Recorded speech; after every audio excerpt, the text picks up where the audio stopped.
What's up, heroes? It's Zany Sidekick. Today I'm going to be reviewing the 10th episode in the series, Get a Life, Don't Save One, which upon viewing the episode, one may realize that the title is an insult directed towards Bluster. The episode begins with DK singing Candy a banger of a song that he wrote. 100 banana bunches on the wall, 100 banana bunches. If one of the bunches should happen to bruise, 99 banana bunches on the wall. You wrote that for me? Yep, cause you're prettier than a barrel full of bananas, Candy. And there's more, a lot more. 98 banana bunches on the wall, 98 banana bunches. Eventually, Bluster walks in and gets ignored, then gets hit onto the conveyor belt and gets trapped in a barrel sent towards the barrel crushing machine, which would end him. But DK bumps the stop button, thereby saving Bluster. This whole sequence of DK's song is just incredibly ridiculous. Everything is so off in this scene. Be that in Bluster walking in for a prolonged period of time, or in Bluster getting ignored while DK sings his incredibly drawn-out song, including when Bluster is crying for help, and that results in an incredibly hilarious viewing experience for me. 92 banana bunches on the wall, 92 banana bunches on I'm the the wall. boss, and the boss says... If one of the bunches should happen to Whoa! 91 banana bunches. I recall when initially viewing this motion picture, I just thought, what am I doing? In response to DK saving him, Bluster swears to protect DK. In the ensuing scene, we see Bluster being a bit overbearing by giving DK an airlift to his destination as swinging through the jungle was dangerous. After DK is lifted up, Diddy also reaches for the rope but fails and lands on Clump in a slapstick manner. While normally I dismiss the slapstick in Donkey Kong Country as being not well executed or funny, the scene does an exceptional job of purveying the tone of this episode, that being relaxed and goofy. Perhaps the tone not being yet established played into why DK's song sequence felt so off-putting. Clump then sees DK and Bluster riding together and copies this information to K. Rool. This causes K. Rool to freak out and break into an awful song about K. Rool being concerned that Bluster and DK are teaming up to do something to him. No one's going to make a monkey out of me!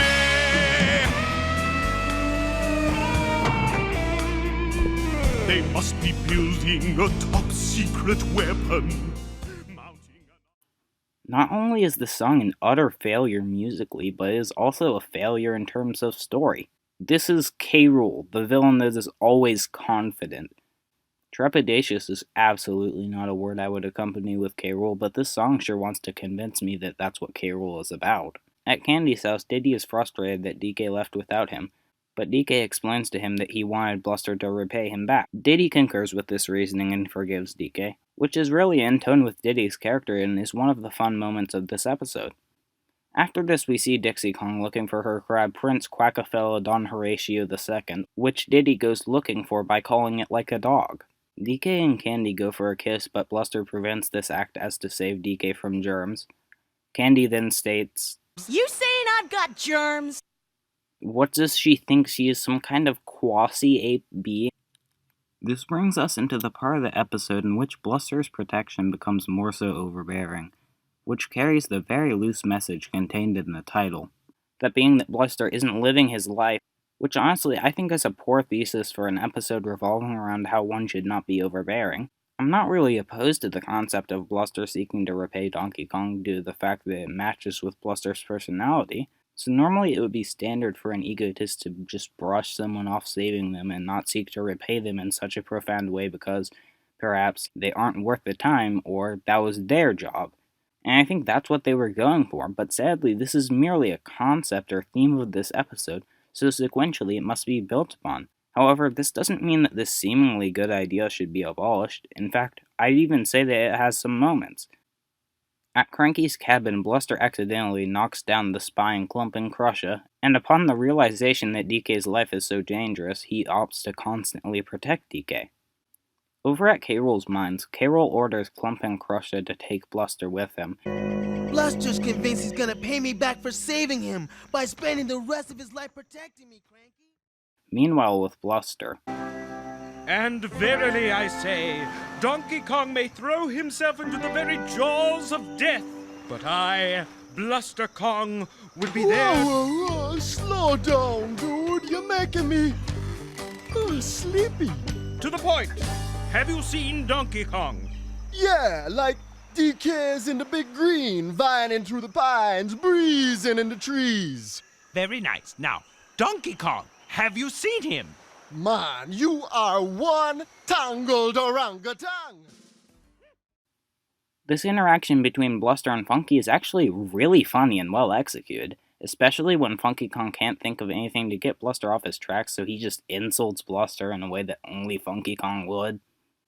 I think they got exactly what they were going for with this. Once DK and Funky Kong are alone, Funky states, Bluster's hepped up high on this do-or-die hero jag. "Funky Kong, you can't say that!" Funky then goes into an excellent song about how he can get Bluster off of him. Do that monkey like that monkey do you. Listen to Funky cause my words ring true. Funky Kong's song is nothing short of fantastic. It's really no wonder that Erica Strabel wrote this episode since her favorite character is Funky Kong. Funky Kong's plan is to have DK stand in the middle of the train tracks so that Bluster can save him. Bluster does indeed save him according to plan, but he does not opt to stop protecting Donkey Kong. The only rationale that I can equate this to is that Bluster's life is worth at least 1.5 times that of a normal ape. DK ain't getting run off after Bluster said this, so Bluster went looking for him, but on his way through the jungle he was taken captive by Krusha. Meanwhile, Funky Kong devised another plot to get Bluster to save DK. This time he is controlling his plane with DK in it with a remote control, as to make it seem like the plane is out of control. But in the plane, DK finds Dixie's pet crab, which is a fine callback, and it is eating through the wires presumably connected to the remote control, because apparently they can't tell the difference between a rat and a crab in Canada. DK then has to fly the plane himself. Luckily, Cranky Kong comes to rescue just in time via hologram and coaches DK through flying the plane. At K. Rool's mines, K. Rool is about to enslave Bluster Kong. I like this scene because K. Rool's personality just goes well with Bluster Kong's fearfulness, and the jokes of Bluster's name are well executed as well. To get himself out of this pickle, Bluster asks the big question: what would Donkey Kong do? In his distorted idea of Donkey Kong, the chimp among chimps would request to sing a song to buy time, which is more like an amalgamation between the cowardice of Bluster Kong and the lighthearted whimsy of Donkey Kong. The fact that the critters and Krusha join in to singing this song with Bluster is fun as well, and I very much so believe that this scene works well not only because the singing actually serves to further something, but also because it isn't a convoluted mess like earlier. They also time this part with much more prowess than in the start of the episode. By the way, check the description for an interesting edit of this scene. At the beach, Donkey Kong is confused as to why Bluster Kong didn't come to save him. So Cranky reveals that this is because Bluster was taken captive by K. Rool and that's why he came to see him in the first place. While initially I thought this scene served to further little purpose, I later realized that this scene fits in with the idea that you can't stop Bluster, only Bluster can do that. Before heading to the climax of the episode, there's this great joke between Funky and Cranky. Such a waste. Hang loose, Big C. DK can take care of himself.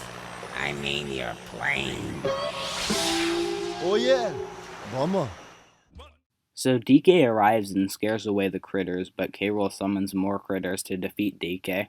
Bluster has a plan though. He points out that a crab is on K. Rool's back. This gives DK the opportunity to knock down K. Rool. Yet this isn't enough considering that the critters are still there and ready to fire. So Clump comes in a minecart and spooks the critters, which is just really dumb and unnecessary. I don't like this specific part of this ending because although this episode maintained a goofy and cartoonish tone, its reasoning was always grounded in reality, and this just throws that out the window for no reason. Really though, this small fracture at the ending is more of a minor complaint than the failure at the beginning of this episode. The majority of the latter half of this episode is just really good overall. Whereas the first half of this episode is just a floppy mesh of Bluster trying to save Donkey Kong. In the end, Bluster declares that he is now even with Donkey Kong, and the episode ends with a short little joke of Prince Quackafelodon Horatio II biting Bluster.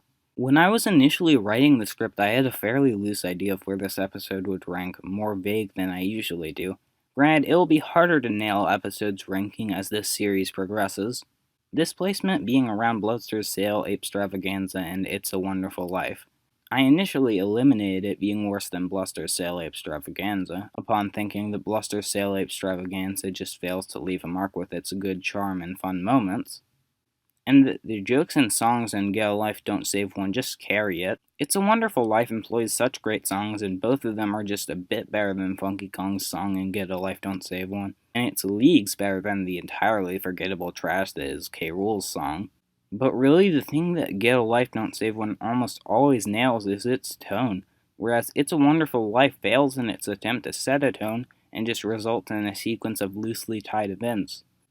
However, even though It's a Wonderful Life has a better plot, this is mitigated by the fact that Get a Life Don't Save One employs a good usage of tone at the end of the episode. Therefore, I feel the difference between the plot of these episodes is pretty negligible. Yet this still leaves room for consideration the failure of the first part of Get a Life, and how much this brings down the episode. After long consideration, I've determined that Get a Life Don't Save One is just a bit better than It's a Wonderful Life. Well, I hope you guys enjoyed that review. As always, I'll leave my Discord and Twitter in the description.